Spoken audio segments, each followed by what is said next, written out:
Good morning. शुरू हो चुका है एक नया दिन। मैं मीनू शर्मा लेकर हाजिर हूँ आपके सामने नई खबरों के साथ personal finance bulletin money morning, जो बचाता है आपका समय और आप तक पहुँचाता है हर जरूरी खबर। तो चलिए चाय की चुस्की और मनी मॉर्निंग के इस बुलेटिन के साथ करते हैं खबरों की शुरुआत। सरकारी कर्मचारियों के लिए बड़ा महंगाई भत्ता। वित्त मंत्रालय के तहत आने वाली पब्लिक एंटरप्राइज डिपार्टमेंट ने सेंट्रल पब्लिक सेक्टर एंटरप्राइजेस के कर्मचारियों के लिए बढ़ाया महंगाई भत्ता। 1992 के वेतनमान पर औद्योगिकी महंगाई भत्ते के आधार पर होगी बढ़ोतरी। 39.2% की दर से मिलेगा महंगाई भत्ता। महंगाई भत्ते की नई दर 1 जुलाई से होगी लागू। उत्तर प्रदेश में हो रही है हाउस टैक्स बढ़ाने की तैयारी। लखनऊ, कानपुर, वाराणसी, प्रयागराज जैसे शहरों में बढ़ेगा हाउस टैक्स। नगर निगम की वित्तीय हालत सुधारने के लिए सरकार उठा सकती है कदम।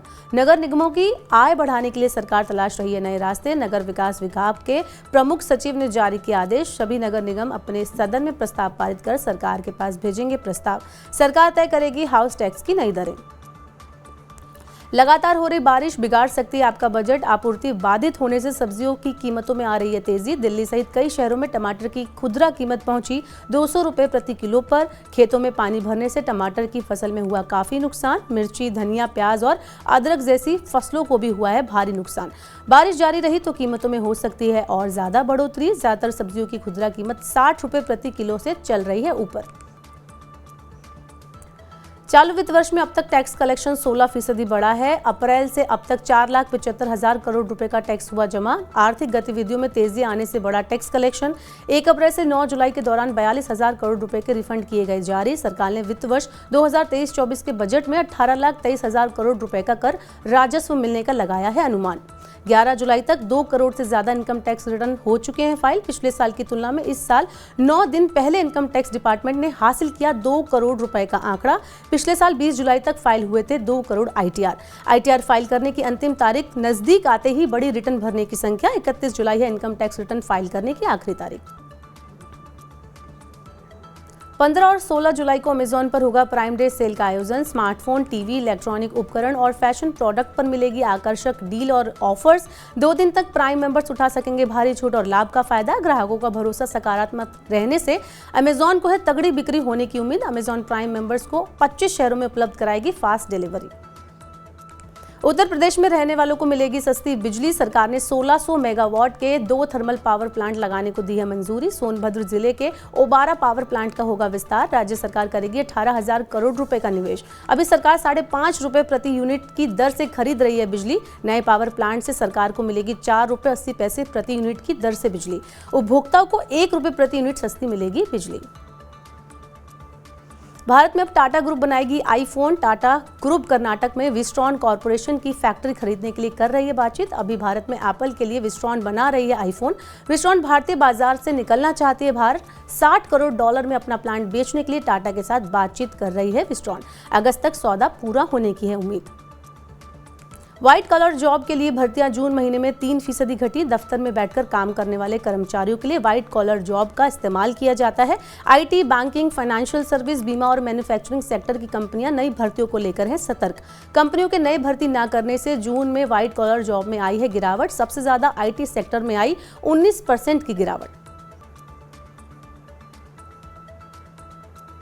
डेटा प्रोटेक्शन बिल में एज ऑफ कंसेंट को किया जा सकता है कम। संशोधित बिल के ड्राफ्ट में कंपनियों को 18 साल से कम उम्र के बच्चों की जानकारी को सुरक्षित तरीके से प्रोसेस करने के लिए नहीं लेनी होगी अभिभावकों से मंजूरी। सरकार ने ड्राफ्ट बिल में बदली बच्चों की परिभाषा। नाबालिगों को किसी तरह के नुकसान से बचाने के लिए जिम्मेदार होगी कंपनियां। हाल ही में केंद्रीय मंत्रिमंडल ने दी है डेटा प्रोटेक्शन बिल को मंजूरी। संसद के मॉनसून सत्र में किया जाएगा इसे पेश। भारत में 15 साल में 41 करोड़ से ज्यादा लोग निकले गरीबी से बाहर। भारत ने अप्रैल में 142 करोड़ लोगों के साथ जनसंख्या के मामले में चीन को छोड़ा पीछे। अब भारत है दुनिया में सबसे ज्यादा आबादी वाला देश। भारत ने गरीबी उन्मूलन के मोर्चे पर किया अच्छा प्रदर्शन। भारत सहित दुनिया के 25 देशों ने अपने वैश्विक एमपीआई मूल्य को किया आधा। इन देशों में हुई प्रगति का इससे चलता है पता। ओपन मार्केट सेल स्कीम के तहत चावल बेचने की योजना में बदलाव करेगी सरकार। छोटे व्यापारियों को चावल की बिक्री के लिए आयोजित पहली ई नीलामी को मिली ठंडी प्रतिक्रिया। चावल के लिए ओएमएसएस को कई वर्षों के बाद किया गया है शुरू। खुदरा बाजार में किसी भी तरह की मूल्य वृद्धि को रोकने के लिए उठाया गया है कदम। चावल की अगली ई नीलामी होगी 12 जुलाई को आयोजित। मुफ्त दिए जाने वाले सामानों पर नजर रखने के लिए जारी हुए दिशा निर्देश। CBIC ने मतदाताओं को लुभाने के लिए मुफ्त में सामान, नकदी, शराब आदि पर नजर रखने के लिए किए जारी निर्देश। अन्य जांच एजेंसियों के साथ शेयर की जाएगी जानकारी। GST और सीमा शुल्क विभाग के अधिकारी रखेंगे मुफ्त ईंधन और नकदी देने पर नजर।